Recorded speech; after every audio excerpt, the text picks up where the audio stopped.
Oh boy, do we have a treat for you. My daughter Tammy Tuckey hosts the TIARA Talk Show. It's on YouTube. She's interviewed almost 200 past and present Disney employees and all kinds of neat people. And today we're going to do a special interview and tour with Brian Collins, one of Disney's Imagineers, right at Walt Disney World. Let's get started. We're here today with Brian Collins and some of his fans on a special impromptu quick direction of the park. And Brian is the Imagineer who's designed a number of queue lines. And he'll explain it. Let him explain it. Yeah, we'll let him explain Brian. it. So we're going to start right now with a special presentation. Yeah, so my background was really as a show writer with Imagineering. In Imagineering speak, show writer doesn't necessarily mean like a stage show or something like that. It means that you're writing for the Disney show as a whole. So part of what I did do is write stuff that appeared in the queues, fun signs and stuff. But also a lot of scripts and spiels for the parks. So if you're standing in line over at the Jungle Cruise and you hear Albert Awol giving like funky radio broadcasts and Rose Bad jokes. Our skipper went ashore to pick up some cargo and never returned. We're 8 passengers. Can you hear me? Answer me, please. Hello? Colonel! Hello! Are you there? Yes, Sir Reginald. Good, jolly good. I'm trying to find out about that shipment. They called me from the Home Office. Said the supplies would be delayed by a full month due to problems with that Jungle Shipping Company. This is Trader Dan reporting attacking. We just made it through, but it was close. They're armed with arrows, poison darts. Repeat, hostile are attacking. Stay clear of the river north of... Now, where was I? Oh, yes, the shipment. A lot of stuff at the studio that with the transformation going on there, most of my work's gone to the ages, unfortunately, which is sad. I used to be able to tell my kids, like your dad did that, and then they go, no, I don't believe you, and then I take them out and show them, and they'd be like, so, but I'm losing my clout very quickly. So I thought I would spend a couple minutes just kind of going over some of this stuff here in Liberty Square, and there's a lot of like details everyone knows that goes into the Disney theme parks, and a lot of it is stuff that you would never even think about, stuff that you wouldn't necessarily notice unless someone pointed it out to you. It's the kind of stuff that really kind of adds to the authenticity of being in this environment. That's one thing that Imagineers work really hard to do, is create like an overall story and environment for you guys, so that when you're here in Liberty Square, or when you're in Adventureland or over in Tomorrowland, you really kind of feel like you're in that environment. I can take it from you, don't worry. So, one of the first things I'm going to pick out, you may have to kind of pan to show the guest this, but one of the first things I always like to point out is if you look over on this building here, just look around Liberty Square at a lot of the buildings. What are you doing you with see it? the shutters hanging up on the walls up there on the That's buildings. about the extent of it, They're right? all kind of crooked, right? Break it. And a lot of people go, well, why would Imagineering, who's like so, proud about doing things very, very authentic and all that, why would they put crooked shutters up there? Why don't they fix them? Well, that's actually historically accurate to the time. Back in the 1700s, when the colonists were founding America, they didn't have metal hinges that they could hang their shutters on the buildings with. Only the very wealthy people could afford stuff like that. So what most colonists did was they took old pieces of leather, strips of leather, and they would tie the shutters to the outside of their window frames with that leather. And as it aged over time, that leather would kind of age in the window frames, in the windows would kind of start to sag a little bit. So if you look around Liberty Square, you're going to see all these sagging window shutters, and that's the reason they did that. So really interesting. I'm going to make you get up and walk with me a little bit, because there's some other kind of stuff around the corner that's kind of neat, and I'll kind of talk as I'm going. One of the things I had the privilege of doing was working with a gentleman by the name of John Hench. John was a Disney legend. He was one of Walt's early Imagineers. So John's expertise was really he was an expert with color, and he designed a lot of the color palettes in the Magic Kingdom. So as you're walking through the different lands, for example, you're going to see different colors in the different lands. If you go over to Tomorrowland, it's a lot of silvers and grays and that futuristic stuff. Fantasyland is a lot more vibrant colors. Here in Liberty Square, it's very subdued and more authentic to what you would have found in like Jamestown or Williamsburg or places like that. One of the things that's really interesting, though, that's more of a constant throughout all of Disney World are these red sidewalks that you see all throughout the park. And does anyone have any idea why the Imagineers would have had red sidewalks in here? They're dust, dirt. Not dust or dirt. It has to do with color. If you think about it, and I'm going to kind of quiz you guys, if you go back to school and you were studying color theory, do you remember color wheels and what the opposite color of red is? You remember it's green. So like if you go, for example, into the supermarket and you look at the steaks, a lot of times they'll put like a piece of parsley on top of the steak or have green, trim in there because it makes that red a lot more vibrant and pop out. Well, it's the same exact theory with these red sidewalks. As you're walking through the park, you have all these red sidewalks and it makes all the green plants and everything pop out that much more and look a lot more green. So again, very, very, reason for everything usually. Come over this way.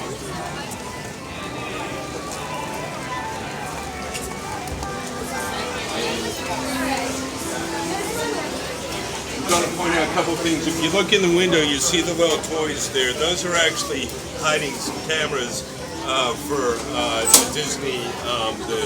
Disney tour that you do with the cards and you hold them up, right? But you see the toys there. Come around here.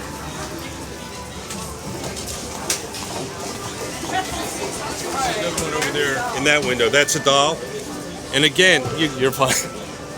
And that's very historically accurate. The reason they have those toys in the windows, again, back in the colonial days, if there were kids living in a house, the parents would put a toy in the window like that, and that way if there was ever a fire or something like that, an emergency, and the firemen would come, they would see that and they would know right away that there were children that lived in that house and they would have to go in and get them out. So they didn't have like Twitter or Facebook or anything like that. Another little detail that's very similar is if you look in this top window up there, you see the rifle up there. So again, historically accurate. Back again in the colonial times, the militia, if you remember the militia, you would put your rifle up in the window like that, and that way if there was ever a call to arms, they would know which houses to go around to gather and get the militiamen and the Minutemen. So again, just a very historically accurate detail. If you look at the walls here, when I was talking to John, I was asking him about the design of a lot of these buildings, and they aren't reproductions of any one building in particular, but they're representative. They spent time, they actually took trips up to Jamestown, to Williamsburg, all those historical cities up to Boston, and they studied the architecture. And all of the architecture in Liberty Square is really kind of derived from different styles of architecture that you would find in those areas. So you've got architecture that you would see like on the coast, or some of it's architecture that'd be more representative inland in different areas. All of the bricks here, none of these bricks are real, of course, being Disney, right? So that's all concrete that's been hand carved out. Each of those bricks is individually hand carved out, and then they have to come in and they paint a base coat for the gray or the brown mortar in between the bricks, and then they'll go back and they'll hand paint and age each of the bricks. And if you see here, there's like 3 different styles of bricks depending on where bricks came from in the colonial days. The clays that they use, that's why you would have different variations in color. And again, that's all going to be represented here. Come around this way. So, last thing I'm going to point out is give you guys a quick little history lesson with architecture. And one of the things that, again, isn't going to be noticeable to anyone unless it's kind of pointed out to you. But if you look at the architecture, starting with the Haunted Mansion and going all the way over, what this does is it traces basically the history of architecture from the 1600s into the 1800s. Not only does it trace the history progressively of the architecture, but it also traces it from the east coast of the United States to the west coast of the United States. Isn't that kind of cool? So, to kind of give you the history of how that works, if you start over with the Haunted Mansion, that's representative of the 1600s Hudson Mansion, Hudson River Mansion, like you found in upstate New York. And then as you come around, you come to Memento Mori, Columbia Harbor House. Now we're getting into New England, right? You kind of keep going around Liberty Square and you get to Hall of Presidents, which is Philadelphia, 1700s. Keep going around, and then you'll come to the Liberty Tree Tavern, and right next to that is the Diamond, well, it used to be the Diamond Horseshoe Review, right? For all you folks who remember that. Now the Diamond Horseshoe, that's representative, puts you in St. Louis Gambling Hall. You keep going past that, then you cross over the Mississippi. Now you're in the Wild West, Frontierland. That takes you into the 1700s, early 1800s. You move into Frontierland, you get to Tom Sawyer's Island, you get to Thunder Mountain, which is Colorado area. And then finally you wind up at Splash Mountain on the west coast of the United States, which is reminiscent of the redwoods in California, in that area. So from east coast of the United States, New York, all the way to California, right here in one small area, you get to walk, get your Fitbit steps in one short, quick trip. And that's that. So, do y'all have any questions or? Yeah, what is the purpose of these brown areas? Okay. I know. They didn't have toilets. No. The sewage ran through the street. Not these. No, not these. not these. That would be right if we were over in Adventureland in front of Pirates of the Caribbean. You've got the black tile, and that's representative of, in the town square, there would be a central fountain, and from that fountain would flow trenches or rivers. And back then people would do their laundry, they would wash their dishes, they would put their waste in there and all that kind of stuff. So over in Adventureland in front of Pirates of the Caribbean, you're going to see that. This, from what I've been told, is more representative of kind of like the Mississippi River winding through here. So again, when you're going up around, transitioning from Liberty Square into Frontierland, you're crossing the Mississippi River and going into Frontierland out to west. So that's good. Well, that's what I've heard. Yeah. So. Yeah, you're half right. Attraction, and it was going to have all these kind of like Ripley's Believe It or Not kind of stuff. And there's going to be all kinds of weird stuff, like chairs that got up and walk around, and all kinds of weird stuff. And over time, that walkthrough attraction, they decided that they wanted to actually turn it into a ride-through attraction, and it kind of evolved. So we started bringing other people on board to kind of massage the storyline and the concept. And the idea of the Haunted Mansion came about. One of the other people he brought on was Mark Davis. Mark was one of the famous Nine Old Men. I got to meet Mark as well. Wonderful, great, very funny guy. And Raleigh, where his approach to the Haunted Mansion was a little bit more macabre, it was really Mark that brought more of like the fun, kind of lighthearted humor to it. And as you kind of go through the first part of the Haunted Mansion, you notice that it's a little bit darker, and then as you start getting into the second half, it starts kind of lightening up a little bit. Well, that's kind of, you can see the influence of the two people. There's also a little bit of that theater of the weird that's still kind of present inside the Haunted Mansion, and as you're going through near the beginning of the attraction by the library, and then you go past the library, there's the infinity wall where you've got the candelabra, right? And there's a chair there that a lot of people call the Donald Duck chair. It's really not Donald Duck. But it's supposed to be a hidden Donald. That's a lot of people think that You're fine. that chair, you look at it, you can see why it's easily confused because it's got kind of a face in the back of it. That's actually one of Rolling Crumb's designs from his Theater of the Weird, of the chairs that were supposed to get up and walk around and do all that. And that kind of survived into the final attraction. It looks a lot like Donald Duck. You know, a lot of people, that's the common perception, but it's misperception. I know one secret about the dancers in the hall. Right. They're backwards. They are backwards. You know why they're backwards? No, it was a mirror. Yeah.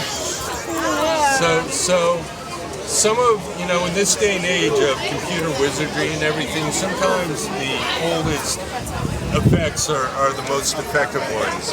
And the way that the ghosts are, I'm going to kind of blow my cover, so spoiler alert if you don't want to hear this, but they're not real ghosts in there. Well, some of them maybe, but the ghosts are done, you know, it's not a projection per se, it's done by this old vaudeville special effect called Pepper's Ghost. And the Pepper's Ghost effect is basically a reflection. If you've ever stood in front of like a glass window or glass doors, and you look at your reflection, that's kind of the same principle behind Pepper's Ghost. So what you're seeing are actually reflections of all the ghosts. They're actually mannequins, and they're actually down below you. So that whole scene is reproduced underneath where the doom buggies are going, and they're being reflected onto a piece of glass back to this is a very simple description, but back to you. So as you're going through the ballroom, for example, if you look very closely, you'll see the panes of glass, which most people would never even know that. So you're not supposed to, you just look through them. But if you know they're there, and you look for them, you can see the panes of glass. That's what the ghosts are being reflected off of. And the way they get them placed in the different fields of death is how they light them and where they're placed in relation to the scene underneath the doom buggies there. But they go backwards underneath. They go in the opposite direction than what you're seeing because as a reflection, as you know, it gets flipped. So in order for it to look like they were spinning the right way or moving the right direction, they had to reverse them. So the women are leading instead of the men. Right. Pay attention. The women are supposed to be this way, the women are this way. So there you go. There's also the little dog in there, and legend has it among the gravekeeper's dog. Yeah. Bones, I think is his name, or Bones. But it's bad luck if you're a cast member in the Haunted Mansion. You don't go by in the morning and say good morning to the dog. That's bad luck. And sometimes you'll see that the cast members will actually leave them like little milk bones or little treats or something like that. I also know they always put every day they pick a rose or flower and they put it on masterpieces. Right. Exactly. So he has a fresh rose every morning. I love that ride. There's so much little bits of trivia and stuff in there. It's a lot of fun. Do you know what now? When you go by and the guy's playing the piano, there used to be music on the floor.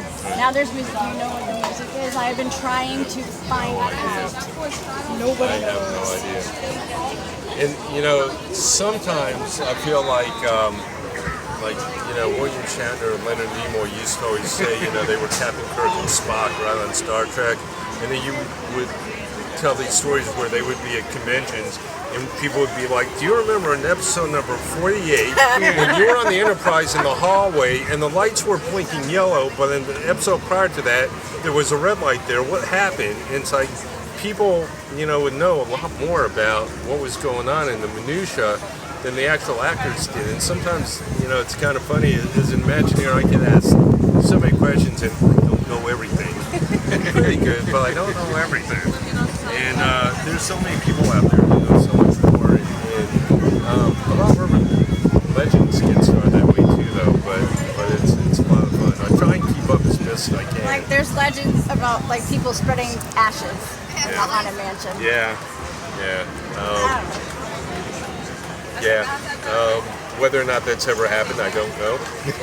I mean, you know, you'd have to be probably very discreet. I don't think that's something that Disney would ever condone. So. That's when the ride gets stuck. Right. And stuck for a while. So they can sweep. And escort the person in. And happens on Small World as well. Oh my God.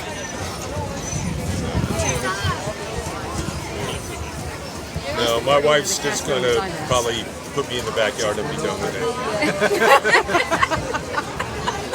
I'm not going to get I think I'll get thrown out with the trash. They can always stuff you and stick in the Hall of Presidents. Right, yeah, right. So do you have a favorite attraction? Probably my two favorites are going to be Haunted Mansion and Pirates of the Caribbean. Oh my gosh, that's And- mine. I would agree with it. Yeah, I think most people would say that.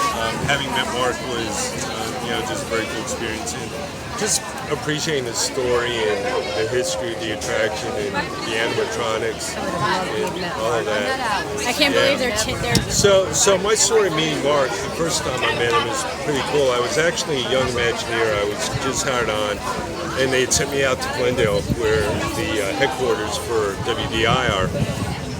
And I went out there, and they were just it was like an orientation basically, and they were showing me around. And when I got there the first day, I checked in at the front desk, and in the lobby there was a display of artwork. And I didn't really know what it was, or didn't have time to pay attention to it. But I kept meaning, I was out there for about 4 or 5 days, I kept meaning to find some time to go back and see what the artwork was. I just kind of figured it was pretty cool, whatever it was. And finally it was my last day, and I was heading out to the airport, and I said, you know what, I'm just going to go over there real quick, take a look and see what it is. And I was looking at it, and it was Mark's original sketches from Pirates of the Caribbean, The Jungle Cruise, Haunted Mansion, all that stuff. I mean, it's amazing. And they had it set up in like 2 or 3 rows, so I was like going around the rows, and I was looking at this artwork. And I go around the last row, and there's this gentleman and his wife standing there and admiring the artwork too. And he turns around and goes, "So what do you think?" And as soon as he turned around, it was Mark Davis and his wife, Alice. And that's about when my heart hit the floor. Oh yeah, goosebumps. It's pretty good. and he was extremely cordial, very nice. And we had a couple minutes to chat. I told him what I was doing, and I was a new Imagineer, and it was just a very surreal moment for me, meeting a legend like that in that environment. So. And he and I, fortunately, had a couple times, a chance to cross paths a couple times before he passed away. But tremendous, wonderful guy. Do you have any questions, Tom? No? So, if you guys ever want to learn, I'll give myself a little plug. But if you guys ever want to learn a little bit more about this stuff, I have a website that you can go to. It's called WD With Me. So go to WDWithMe.com.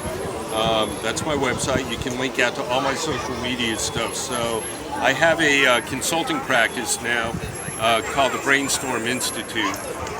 So if you follow me on Twitter, just look for @BrainstormINST, which is short for Institute, @Brainstorm Institute.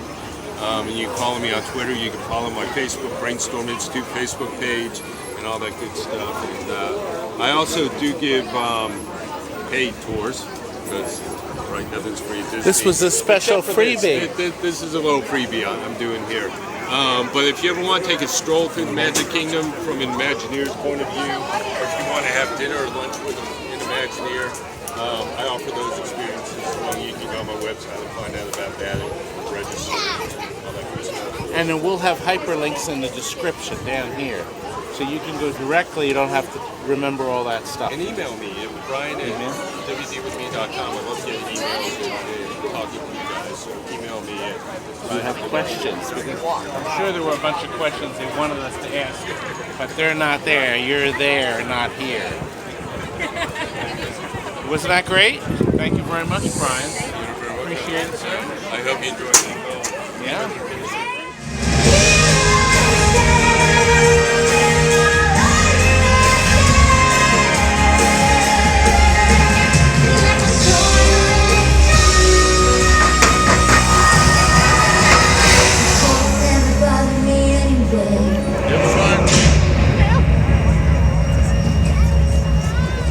couldn't resist. Good night, folks. See you tomorrow. Did you like that? There's plenty more, because at the end of this video, you'll have a link to Brian Collins' interview with Tammy on her talk show. Plus, when we were at Disney World, we got front row seats, literally on the dock, to see Epcot's Illuminations. The closest and best video you'll ever see of that show. And there's a link to Tammy's GoFundMe page for her new album. She sure could use some help. And most important, there's a subscription link for Tammy's channel. She's trying to get to 1,000 subscribers. Maybe you can help. In the meantime, good night.